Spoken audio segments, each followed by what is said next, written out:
Eye movement desensitization and reprocessing, or EMDR, is widely regarded as the golden standard for trauma treatment. Its main benefits for the client are that it does not require detailed descriptions of the traumatic event or events, or homework assignments like many psychotherapy modalities do. EMDR relies on the brain and body's natural healing abilities to become unstuck, such that the experience is still remembered, but the fight, flight, or freeze response from the original event is resolved. There are 8 phases of EMDR. The first phase is history and treatment planning, where the client will define the specific event, memory, or present situation that causes distress, and the therapist and the client will identify skills that the client needs to learn for their future well-being. Phase 2 is the preparation phase. In this phase, the therapist teaches some specific relaxation and calming techniques so the client is able to deal with any emotional disturbance that may arise over the course of treatment. One of the primary goals of the preparation phase is to establish a relationship of trust between the client and the therapist. Phase 3 is assessment. The first step is for the client to select a specific image or mental picture from Phase 1 that best represents the memory. Then they choose a statement that expresses a negative self-belief associated with the event, and then a positive self-statement that they would rather believe, and rate both of those on various Likert scales. Phase 4 is the desensitization phase. This phase deals with all of the person's responses, including other memories, insights, and associations that may arise during desensitization as the targeted event changes and its disturbing elements are resolved. This phase gives the opportunity to identify and resolve similar events that may have occurred and are associated with the target memory. During desensitization, the therapist leads the person in sets of eye movements, sounds, or taps with appropriate shifts and changes of focus until their Likert scale levels of distress are significantly reduced. During Phase 5, the installation phase, the goal is to concentrate on and increase the strength of positive beliefs that the client has identified in order to replace his or her original negative belief. Phase 6 is a body scan. After the positive cognition has been strengthened and installed, the therapist will ask the person to bring the original target event to mind and see if any residual tension is noticed in the body. If so, these physical sensations are then targeted for reprocessing. Phase 7 is closure, which ends every treatment session. Closure ensures that the person leaves at the end of each session feeling better than they did at the beginning. Throughout the EMDR session, the client has been in control, and it's important that the client continues to feel in control outside of the therapist's office. They're also briefed on what to expect between sessions, how to use a journal to record these experiences, and what calming techniques could be used to self-soothe in the client's life outside the therapy session. Phase 8 is reevaluation, and it's also the opening of every therapy session. As with any good form of therapy, the reevaluation phase is vital in order to determine the success of the treatment over time. The next therapeutic modality is prolonged exposure therapy. It has been shown to reduce the symptoms of PTSD as well as comorbid symptoms of depression, anger, and anxiety, as well as instilling confidence and a sense of mastery in the client. Clients are better able to discriminate safe and unsafe situations and experience improvement in many areas of daily functioning. The PE protocol uses in vivo and imaginal exposure to decrease cognitive and behavioral avoidance, introduce corrective information, and facilitate organizing and processing the trauma memory and its associated thoughts and beliefs. The next modality is cognitive processing therapy, or CPT. It's an evidence-based type of cognitive behavioral therapy that was originally developed to help cases of PTSD and rape victims. It's a 12-session protocol with client homework. The focus of CPT is on connections between thoughts, feelings, behavior, and bodily sensations, and how traumatic experiences change the relationships between those things. Goals of CPT include helping the client understand more about PTSD, reduce the distress resulting from memories of the trauma, decrease emotional numbness and avoidance of trauma reminders, reduce feelings of being on edge, decrease depression, anxiety, guilt, or shame, and improve overall quality of life. Session 1 of CPT is Introduction and Education, where the client will learn about CPT and PTSD and build rapport with the therapist. The homework from the first session is for the client to write down the impact the traumatic experience or experiences have had on their thoughts and beliefs about themselves, others, and the world.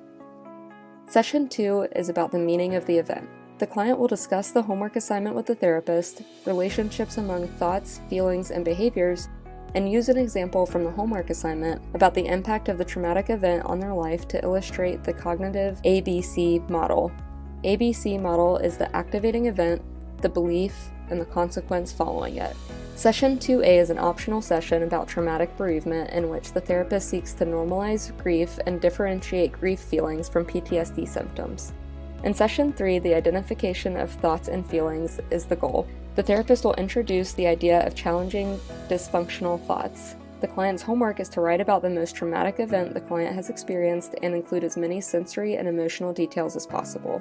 Session 4 is remembering the traumatic event, where the patient will read their account with affective expression, identify the patient's stuck points for the event, and begin to challenge self-blame with Socratic questioning.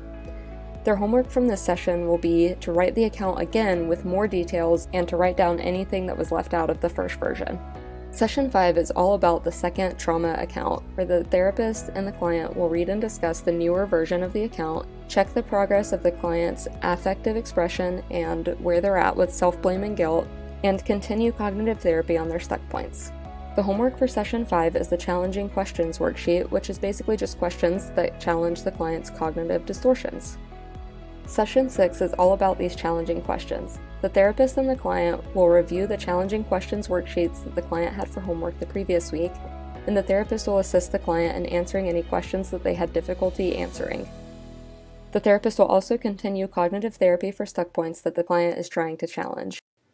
The homework for this week is a worksheet about patterns of problematic thinking, which is simply more cognitive distortions. Session 7 is all about patterns of problematic thinking. The therapist and the client will review homework, help the patient determine if they have particularly strong tendencies towards any of the counterproductive patterns, and introduce the worksheet about challenging beliefs, which will be used in every session for the remainder of therapy. The therapist will also introduce the safety module handout, which discusses how the traumatic event affected the client's beliefs and behavior. It covers 5 themes: safety, trust, power and control, self-esteem, and intimacy. Sessions 8 through 12 focus on the 5 areas that trauma can cause issues. The structure of each session is similar: review homework from the previous week, introduce a new topic, and assign homework for the upcoming week. Session 8 is about safety issues, 9, trust issues, 10, power and control issues, 11, esteem issues, and 12, intimacy issues and the meaning of the event. Between sessions 11 and 12, the client writes another impact statement. In the final session, the first and last statements of the trauma account are compared, leading to a discussion about the course of therapy. Goals for the future should be established in session 12, and the patient should be encouraged to continue using their developed skills.